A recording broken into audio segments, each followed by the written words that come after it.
Yo, guys, for all mankind, episode 7. Oh, man, what can I say? I think you guys know I've been critical a lot this year. In my mind, this has been boring for the most part this year. I mean, there's been 8 phenomenal episodes, sadly, when we lost Ed Baldwin. But this overall has been dragging. This does not earn its name for all mankind at all. It's been disappointing. Now we do have this episode. I know we're running out of time in the season. But I will tell you, after watching this episode, space is definitely cool again. The magic is back. And Dev frickin' has totally gone insane. He's lost it. But he's got one strange anchor point, which we'll talk about. I mean, this is so much better. It recaptures the glory of the past few seasons because For All Mankind is really saying, we're doing this to help mankind. The prior episodes have not done that. I mean, shown espionage, political intrigue, crap like that. But here we get past that. So, Norm was still raised. Please like and subscribe to this channel. I'm giving this a platinum, 6 out of 7 rating. The second time I'm giving this a high rating. The platinum rating I gave it was for the Ed Baldwin when he passed away. But this is definitely a platinum level performance. It's a standout production.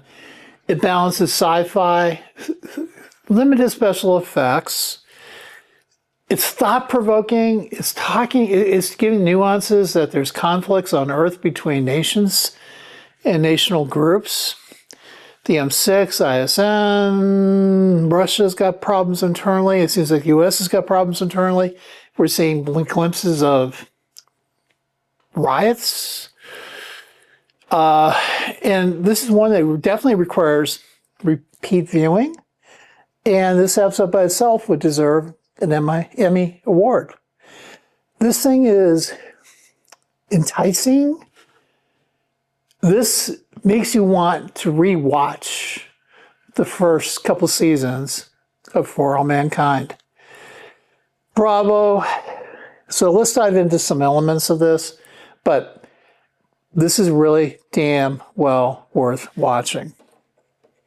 More than once. Have fun watching it. Here we go. Like I said, space is cool. We've been waiting to see scenes like this. Now, spoiler alert from this point on forward, this is not a bad thing you're seeing here. I mean, it alludes to some bad things that are happening, but that's a spaceship. Heat shields, it's freaking awesome. And it makes you think about it's going toward Titan. It makes you think about, oh my God, there's atmospheres on other planets. Cool. And we know they pick up where they're within a race, which is Kelly Baldwin's thing from Helix, in a race with Coercions. But the weird thing is, I thought from prior episodes that the launch window allowed them to get there before Coercion's craft, but unfortunately Coercion's craft got there, and their calculations caused them to bounce out the atmosphere and die somewhere on the way toward Saturn, I guess. So this was a communication from that.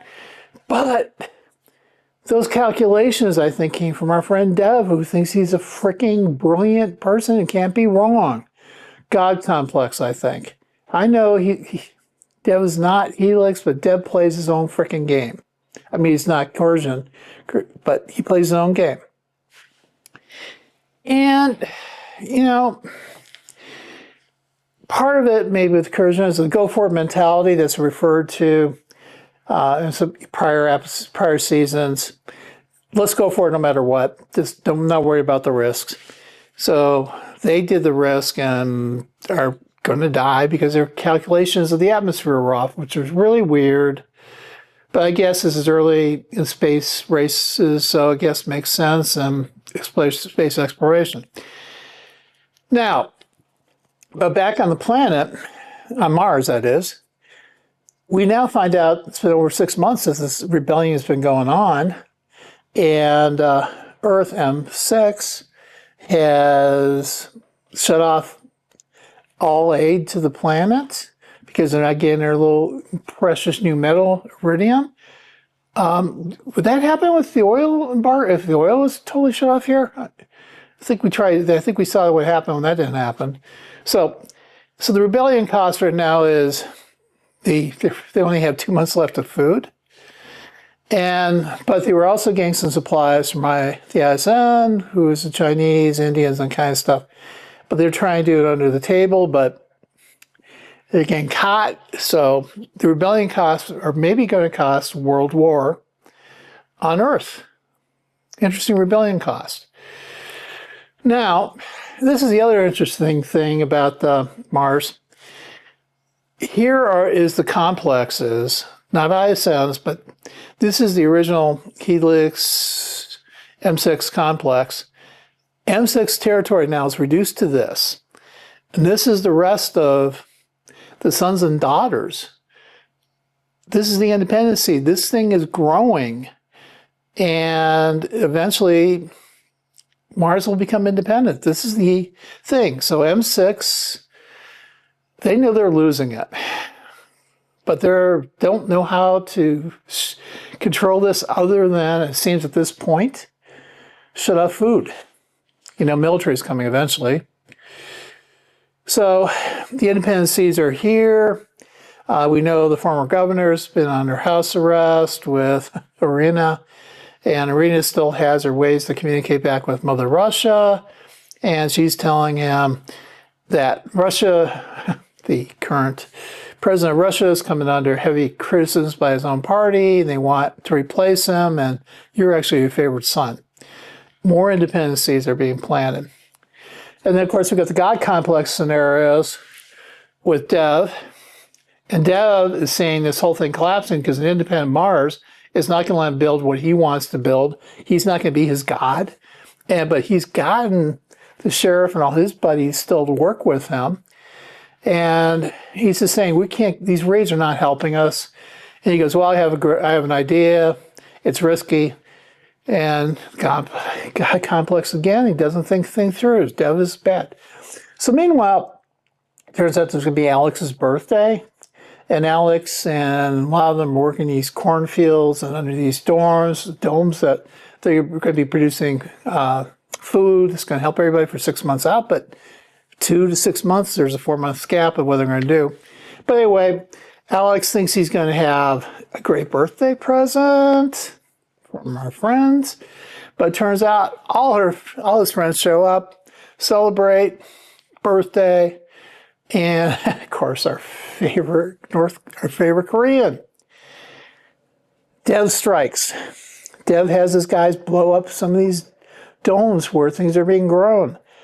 I mean, how stupid! I mean, the atmosphere alone. It's like Dev does not think his God issues are screwing things up. And you can see boom, boom, boom, boom, boom. He hits 6 of the domes. And then there were emergency ration storages under 5 that are also screwed up because of this. So now these guys are down to like 2 weeks supplies. So what's going to happen? How's this going to be resolved? You know, the seeds of independence find ways. And Dev has just found a way to further ignite these people, and I think it's going to cause Earth, the ISN, the independent nations to come help even greater now. And of course, Dev is second guessing. So everything was thought through, but then here's Dev's weakness. Was Alex there? He likes Alex Baldwin for some strange reason. This is his weakness. This is the only way you can get him under control from Alex Baldwin. And that's the price, and that's his weakness. And then, so we're back to this thing about Sojourn having a chance to land on Titan, and they saw this whole thing happening, and they're realizing their calculations are probably based on the same thing that was screwed their competitor. And this captain is very, very risk averse, and he's talking about this whole mission has suffered what has been known to go fever, or go ahead for whatever cost, no matter what, to be first there. He doesn't believe that. He wants to go back. He wants to recalculate things. He's not ready. And he said, as captain, I'm making this decision. He tells mission command back on Mars, blah, blah, blah. We're coming back. Well, when Ed Baldwin died, in the episode after this, Kelly finds this plaque. Here, men from Earth first set foot upon the moon, July 1969 AD, we came in peace for all mankind. For all mankind. Ed Baldwin pulled the plug on landing where he was going to put that thing down, so the Russians actually got there first. So this she has with her on the ship because she was going to bring it to Mars. This turns out to be the critical engine for all mankind going forward. The magic. And so our captain reprograms this thing, the ship, to go back, and Kelly doesn't admit to this, but Kelly unprograms the computer and still has to go to Titan, and all of a sudden he realizes, oh shit, we're flying to Titan and it's too late to turn around. Baldwinisms. And she's not, we're committed for all mankind. This is the seeds of for all mankind. This is making this thing great again. Awesomely great. And so there are a lot of these moments where, oh my God, back in the mission control room on Mars, they're going, oh my God, da da da. They're all worried. And Miles, who is definitely going to, looks like he's going to be the leader of the new free Mars eventually. The independencies are going, he gets the idea, let's pass this over everybody because this was built here. These are men basically with our people. Let's everyone hear this and enjoy this. Let's broadcast it to everybody. And here you can see, boom, boom, boom. This is the flight path that the Sojourn is on.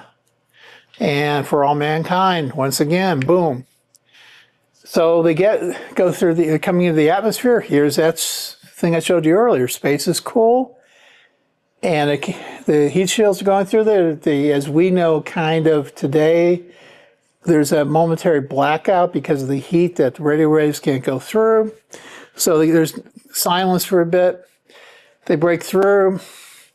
Space is cool. I couldn't get the all rings of Saturn in here and show the ship very well, but hey, there's an atmosphere.